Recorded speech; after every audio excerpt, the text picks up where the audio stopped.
No livro de Gênesis, do capítulo 11 ao capítulo 23, a gente se depara com a história de Sara. E dessa história, a gente pode tirar várias lições da vida de Sara para a nossa vida. Que desde quando Deus chamou a Abraão para sair de Ur dos Caldeus em busca da terra que lhe prometera, Sara acompanhou seu marido, acreditando no chamado e nas promessas de Deus. A palavra do Senhor a Abraão começa com uma ordem e é acrescida de uma promessa e termina com uma bênção. Pela fé, Sara deveria ter pacientemente aguardado a bênção prometida pelo Senhor até recebê-la. Sara era estéril e seu maior desejo era ter um filho. Por isso, a palavra do Senhor foi recebida com alegria e esperança, animando-a a se unir ao seu marido na aceitação do desafio divino. Então vamos procurar extrair lições da vida de Sara, copiando seus acertos e evitando os seus erros. Primeiro, não tente dirigir a Deus. Antes, confie na direção dele. Então, com o passar do tempo, como Deus demorava a cumprir o que lhe prometera aos olhos de Sara, porque às vezes, ao nosso ver, parece que Deus está demorando em nos atender. E Sara foi tentada a duvidar do Senhor, pois suas atitudes demonstravam que sua fé andava meio abalada.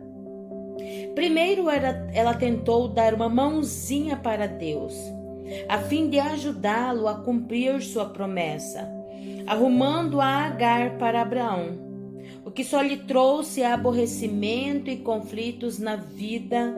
Depois, riu de Deus de maneira até zombeteira, quando ele lhe repetiu a promessa feita 25 anos antes, demonstrando que a fé que a motivara no passado já não existia mais. Então, quando você for tentado por Satanás a duvidar das providências de Deus para a sua vida, não tente resolver seus problemas sem ele. Ore fervorosamente e espere no Senhor, lançando sobre ele toda a sua ansiedade, porque ele tem cuidado de nós. Segundo, a conivência com o pecado é pecado. Não foi de Sara a ideia de se passar por irmã de Abraão. Este erro teve a sua origem na mente do seu marido. E tanto no Egito como em Gerar, ambos passaram momentos de grande aflição, pois sabiam que estavam pecando ao dizer meia-verdade. É importante salientar que, aos olhos de Deus, meia-verdade é igual a uma mentira inteira. É isso que Jesus nos ensina ao dizer: a vossa palavra seja sim, sim, não, não, porque o que passar disso é de procedência maligna. A conivência com a mentira é mentira. Assim, Sara também pecou, pois deveria ter exigido uma postura mais verdadeira e mais digna por parte de seu esposo. Alguém poderá até afirmar que eles estavam confiando que Deus os livraria daquela enrascada, como de fato os livrou, porque o Senhor é sempre fiel para com seus filhos, mesmo nos momentos de infidelidade por parte deles. Contudo, agir errado na expectativa de que Deus nos salvará das consequências adversas é pura presunção. Terceiro, Deus não aprova a intransigência, exceto contra o pecado.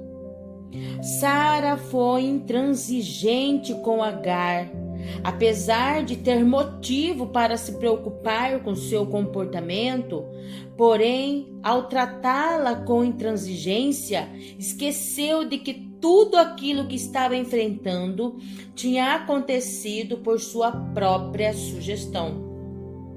Ela poderia tratar Agar com firmeza, contudo, não precisava chegar ao ponto de agredi-la fisicamente. Mais tarde, 17 anos depois, novamente se irritou contra ela, expulsando-a do lar juntamente com seu filho, entregando-os aos perigos e incertezas da vida. E não fosse o cuidado de Deus, certamente teriam morrido. Então, tal comportamento também afetou dolorosamente o seu esposo, o qual, para salvar o seu lar, foi obrigado a se separar do filho que tanto amava, apesar de que só tomou essa decisão quando Deus lhe prometeu que cuidaria dele. Ser intransigente com as pessoas não agrada ao Senhor, pois Jesus nos ensinou a ser tolerantes com aqueles que erram contra nós. A única intransigência aceita por Deus de nossa parte é aquela aplicada a nós mesmos, contra nossos pecados. Devemos buscar a ajuda de Deus contra nossas fraquezas, a tal ponto que o pecado deixe de ter domínio sobre nós. Quarta lição: a boa educação forma filhos para a eternidade. Sara tinha fraquezas e defeitos como todas as mães têm, e cometeu vários erros na vida. Porém, no quesito educação do filho, ela pode ser considerada uma mãe bastante especial. As virtudes de Sara influenciaram positivamente a formação do caráter de Isaque, tornando um dos homens mais admiráveis da história bíblica. Como aconteceu com Sara, nós também temos nossas fraquezas e nossas qualidades, sendo que estas, com a ajuda de Deus, podem ser desenvolvidas e sabiamente aplicadas na formação do caráter de nossos filhos, enquanto que aquelas, do mesmo modo, podem ser totalmente vencidas, não exercendo nenhuma influência para o prejuízo deles. Com certeza, quando Jesus voltar, Sara encontrará e abraçará outra vez o seu querido filho, e ambos entrarão no reino da glória para viverem eternamente juntos. A mãe que for fiel a Deus e cuidadosa na formação do caráter de seus filhos, com certeza receberá a mesma recompensa. Quinta lição: a fidelidade a Deus gera recompensas. Talvez o maior privilégio desfrutado por Sara como esposa e mãe será no céu. Tomar conhecimento de que se comprovou a promessa feita por Deus ao seu esposo, quando lhe fez o chamado, dizendo: em ti serão abençoadas todas as nações da terra. Lá no céu, Sara conhecerá o seu Deus Criador e saberá que, como homem aqui na terra, ele foi descendente seu. Como mãe, se você for fiel no cumprimento de seus deveres, como Sara o foi, certamente receberá também de Deus a recompensa de sua fidelidade e dedicação. Nós colhemos o que semeamos.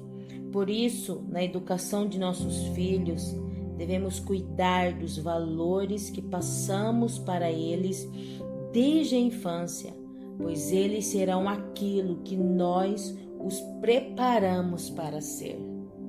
Fiquem com Deus.